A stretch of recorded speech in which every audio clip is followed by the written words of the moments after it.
Bukas pala, anong gawin? You don't want to see your friends? No. Sabi ko, ba't ang bango ng bula? Ba't ang bango? I was wondering why the soap you added was so nice, smelling so nice. And then I was thinking, did he use my shampoo? Yeah. No, I did not use your shampoo. I used your body soap. Ginamit niya pala guys yung Safeguard, kaya pala ang bango. Safeguard na body wash. Very expensive man. Isang baso ang nilagay ng anak kong mabait. Very little, Mom. Eh, bakit mabula masyado yan? I took like this little. Oh, bakit mabula yan? Bubbles many. Atik si Kahil. Joke si Kahil ba? Joking si Kahil ba? I'm gonna pour water. Really? Wait, Kuya, help you. So, nilinis niya yung pool, guys. And then, nilagyan niya ng bagong tubig at saka bula. Then, ayan na sila. 20 minutes later, naglalaro pa. Up, careful. Kanya marami lang silang nalalaman gawin. Chico. Okay lang, sige. Mag-enjoy kayo dyan. Mas mabuti na yan. Oh, saan ka pa? May view pa kami dito ng mga mga buko-buko. Akala mo nasa dagat kami, no? Ganda ng view namin, no? Si Mayumi naman, medyo nilalagnat. So, hindi na muna siya sasali sa larong pambansa. Larong pambata. Dito lang muna siya behave. Medyo mainit siya. Pinainom ko lang ng tempra. Binihisan ko ng bagong diaper at bagong damit. Dahil nabasa siya. No, pushing lang. Be gentle. Tingnan lang natin sila dito habang naglalaro para sigurado na walang malunod. Malunod talaga. Chico. Kahil, be gentle, love.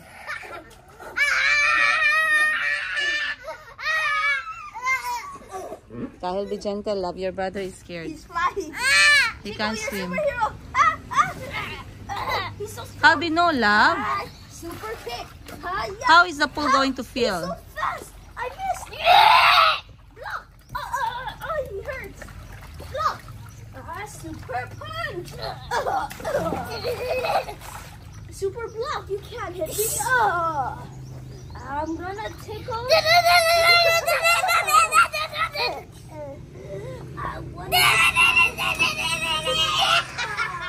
Chico.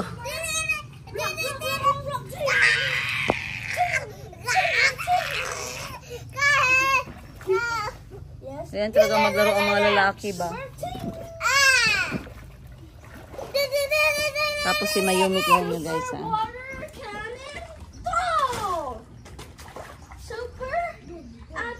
Ganyan lang yan siya. Wala siyang comment. Mayumi talaga yung pangalan niya. Bagay sa kanya. Hindi talaga yun siya nag-comment. Careful. He's blinded. Manonood lang yan siya. Wala siyang ingay. Tapos nakaupo lang siya. Nag-ingay na siya. Mala. Sorry.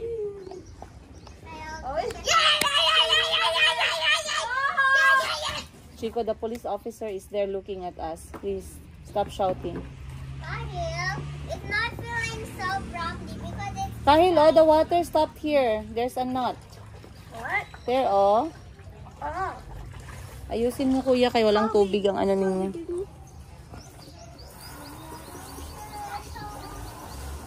Birthday daw ng uncle ko, kapatid ni Papa. Nag-i-invite silang kumain doon ng dinner.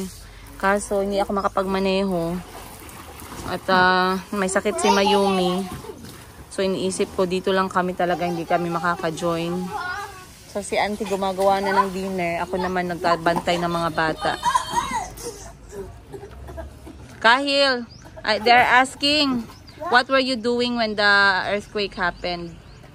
Me? I was doing Muay Thai. In how many? I still remember it. I was like going to do my knee. I was gonna do like this. Yes. And then Oh, did anyone fall down? No, only me. The coach is stronger than me, so he stayed up. How about how many stories of building? How many stories? How many floors is your Muay Thai? When I was, stories 1. Only one, so that's good, yeah? Yeah. Did you see other people running around, getting out of the building or what? But you're supposed to get out of the building, but when no? I went to SBS, I saw a lot of people outside of the building. Yeah, what did your dad say about the school? He told me that everybody won't go back because of the earthquake. They have to see if there's an aftershock. How about the building that collapsed in Bangkok? Did you hear or did you see in TV?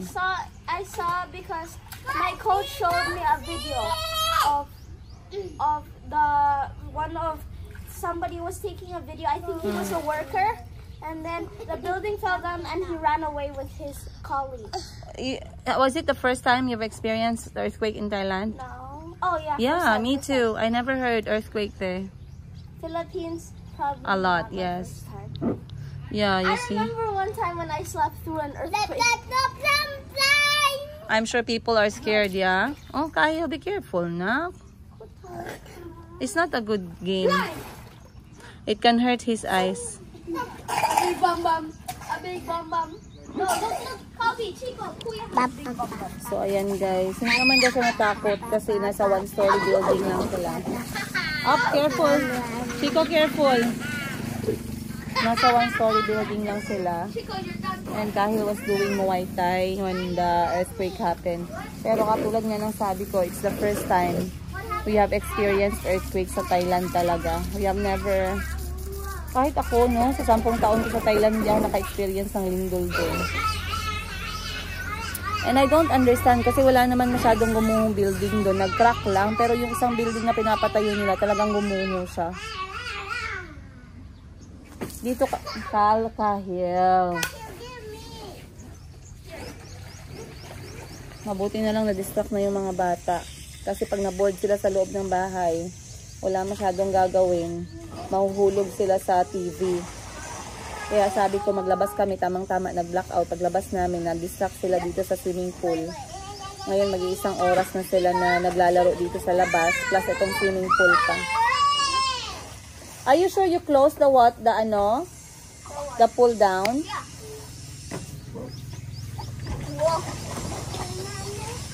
How dare you, Chico? You tried to wet your own kuya? Why? Tell Kuya, turn around. Antok si Mayumi, eh? Because he wants to defeat you. Super punch!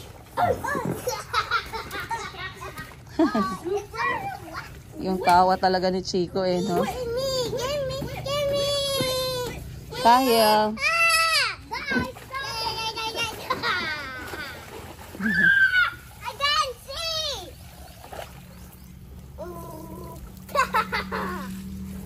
I'm relaxing, guys. Stop it. It's not really a big fight. It's way too relaxing. Yeah.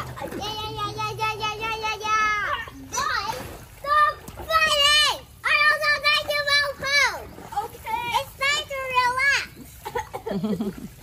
She was missing everything. Blind. Kahil, not the ice. I'm not going anywhere now. Okay. Not the ice, love.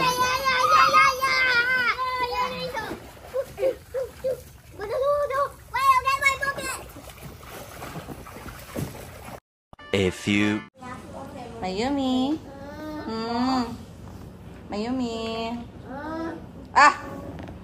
Mayumi.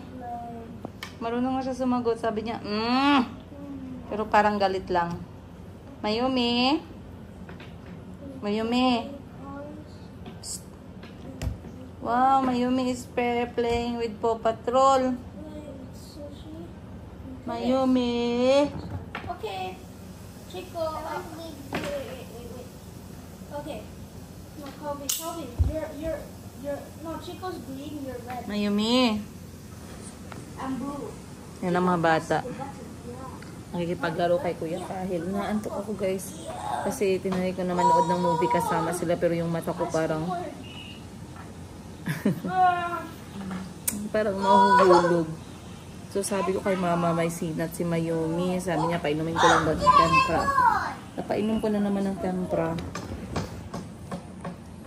Kasi kain kami ng early ngayon para makapagpahinga ang lahat. They can just snuggle together, manood ng movie nila. Pero bukas kasi may pasok pa yung mga bata. Mabuti at hindi masyado umiiyak si Mayumi kahit medyo masama yung pakiramdam niya. Yan nga siya, naglalaro pa siya sa laruan ng mga kapatid niya, guys.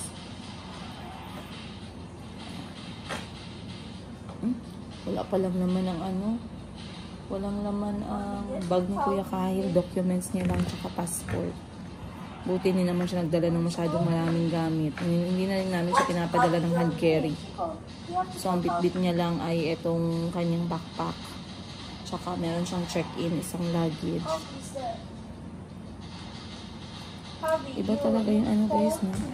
Kaya ako pinipilit ko talaga na merong break sa gadget. Kasi pag kung hindi ka mag-effort, hindi ka magbigay ng paraan sa kanila para malayo sila sa gadget, you will find them just be entertained by screen. And that is really not good.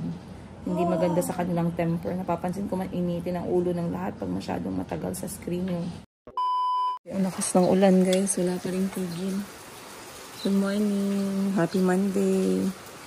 Kanina pa umuulan dito eh. Madaling araw hanggang ngayon. Ako muna yung nagpe-prepare ng kanilang breakfast. Kasi alas 6 na ng umaga. Happy Eid nga pala sa lahat.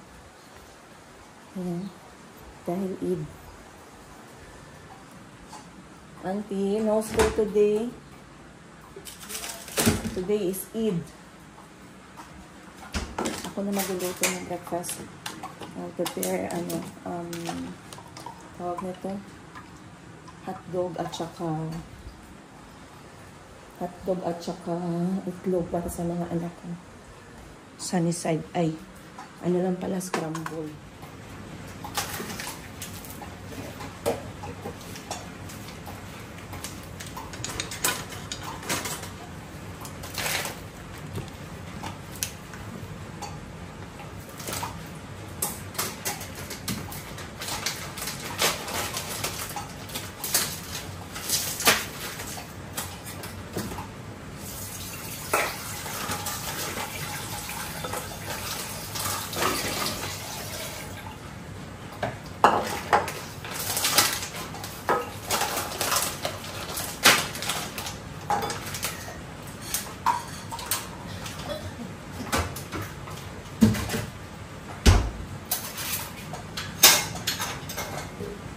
So, ang hotdog na binili ko ay beefies, halal, from Pure Foods.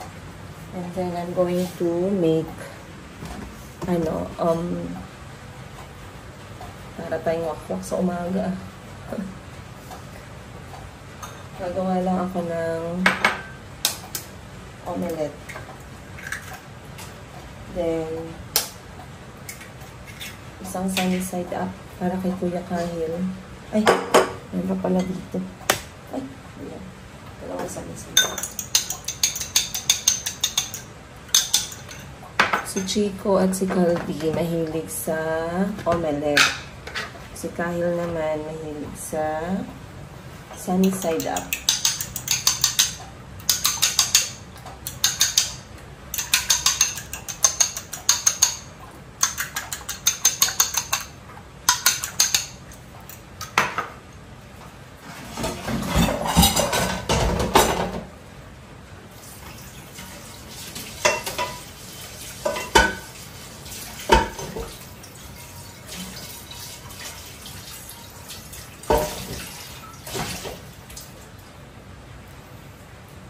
Sabi ni Kuya Kahil, isingin ko daw siya. Sabi ni Kuya Kahil, guys, isingin ko daw siya pag-ising na ako. Kaso, yun nga, pinapakatch up ko siya ng tulog. So, gigisingin ko na lang siya kapag ay, may ayunit na yung kanin. Very good. Gigisingin ko na lang siya kapag ready na yung pagkain.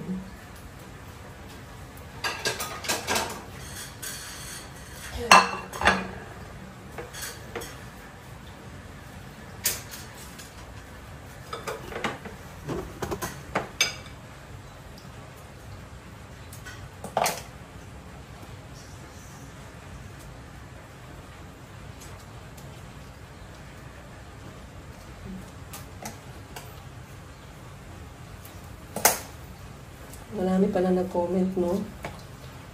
Sa last episode ko na bakit daw hindi ko pinapakain ng maayos si Auntie doon sa Jollibee.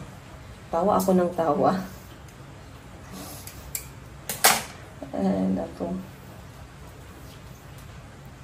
Tawa ako ng tawa kasi minsan iniisip ko bakit kayo ganun nag-isip, no? Yung bakit, hindi ko maintindihan. Bakit daw yun lang ang pinakain ko, hindi ko man lang binilhan ng maayos na pagkain sa Jollibee kahapon. Yung tawa ako ng tawa kasi yun lang ba yung reason? Yun lang ba yung reason na naisip ninyo kung bakit na yun lang yung kinakain ni Auntie sa video sa Jollibee? Ayan. Mamaya na lang. Magchika tayo mamaya. Lagyan ko muna to ng tubig. Kasi yung hotdog masarap siya kapag yung naluto muna sa tubig bago ang mantika.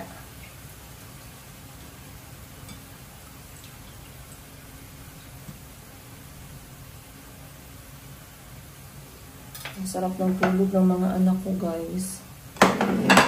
Tapos mga maya-maya nagising ako, merong sumisiksik sa gilid ng aking kilikili. Yun pala si Calby. Then maya-maya merong sumiksik sa paa ko, si Chico naman. So ngayon lahat sila nasa kwarto ko na. Araw-araw yan, guys, walang palya. Walang palya yung paglipat nila.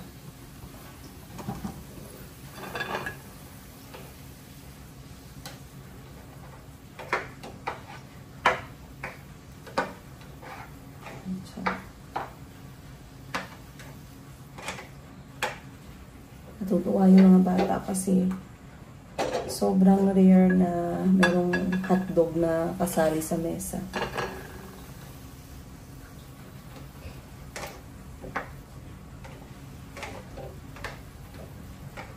Ayan.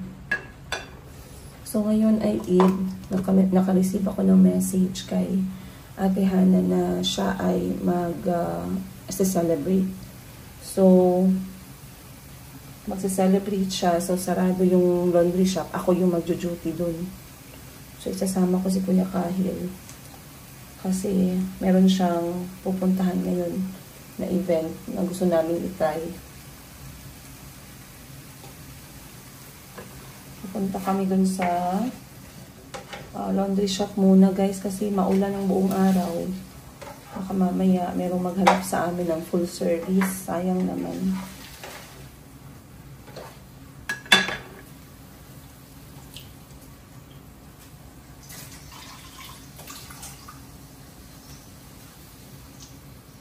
Pero ang mga bata ngayon, holiday, walang pasok.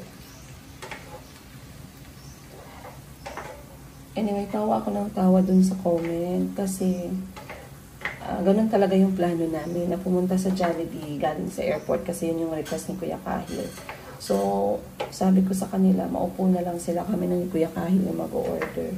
So, kinuha ko na yung mga order ng mga natin, no? Mamahal natin sa buhay. So, unang-una si Chico, si Calby. Anong gusto nila?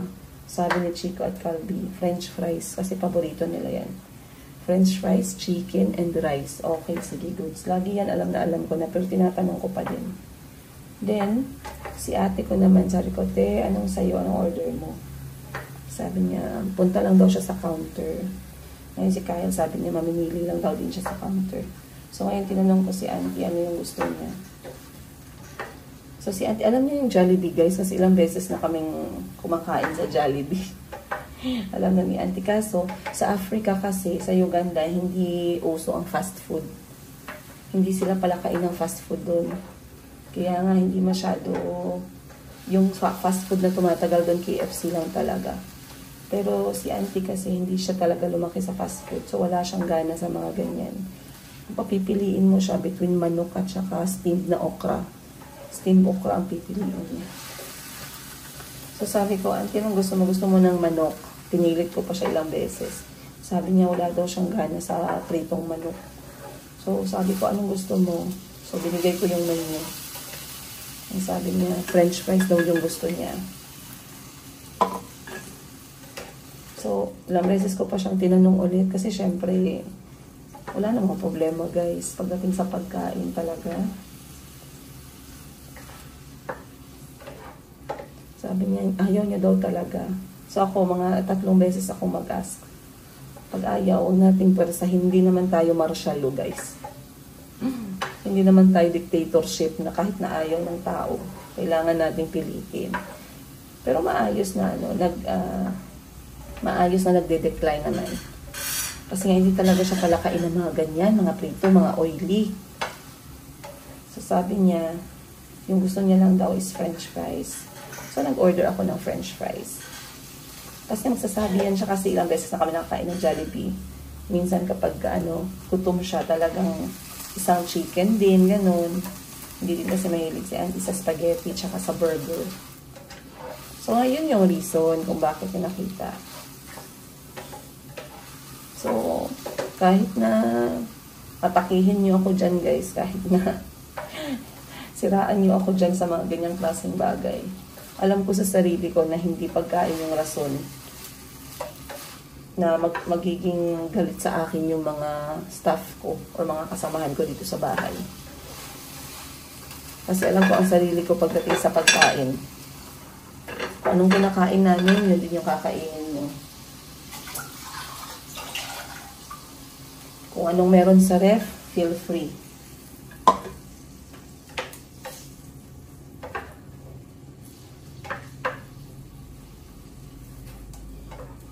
Ito lagi ko kasing sinishare sa inyo to guys, no? And I will not change my mind about it. Isa sa rason talaga, ako kasi naging amo ako sa Africa, naging amo ako dito. Isa sa rason kung bakit magtatagal yung isang staff sa'yo is wala kang problema pagdating sa pagkain. Busog yung mga staff mo. Hindi naman sa busog na busog, pero busog. Inuuna mo yung welfare nila, yung kain nila. Make sure nakakain sila bago magtrabaho. Ayan. So, isa yan sa mga secret ko. Pagdating sa kain, make sure na nakakain sila. Okay?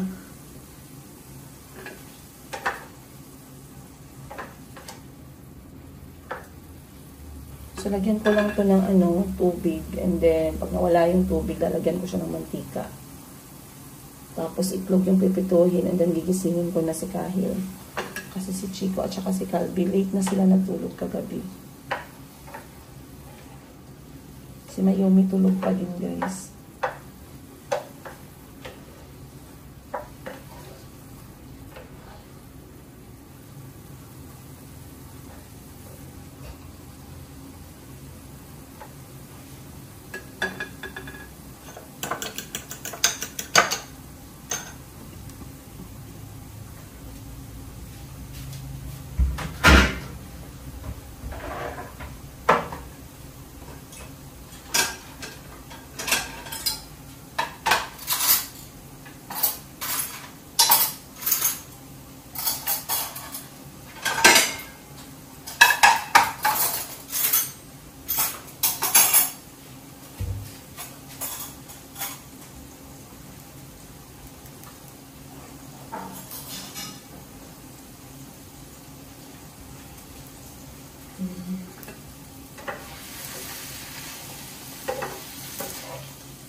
my teeth first.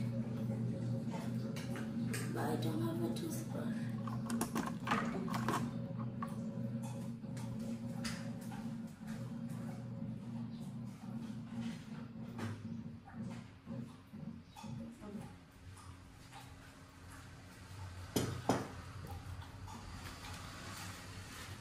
This one is for your underarm after showering when your underarm is still wet.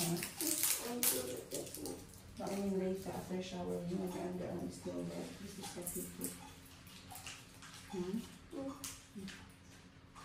The toothpaste is in the kids' room. Huh? Do you hear him? Does he say? So where is he right now? Is he under the sofa? In the tree? Yeah, on the tree. How are we going to look for him now? He's very tiny. He's up on the tree. I think he's under the sofa. Eat na so we can look for him. Oh, I don't see a yellow thing. Eat ka na kayo. We have to look for him. Good So morning. that's not rubber. That's not It is rubber. not Good morning. Cover your mouth. Cover your mouth, love. Want to drink of coffee? It's not coffee, love. We don't drink coffee here. I know.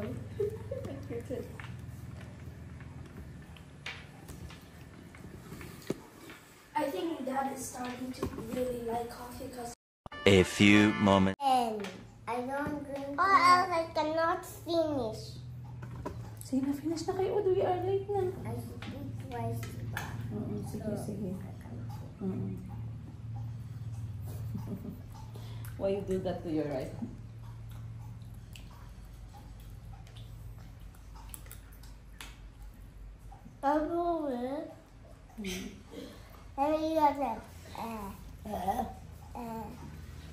Pink girl.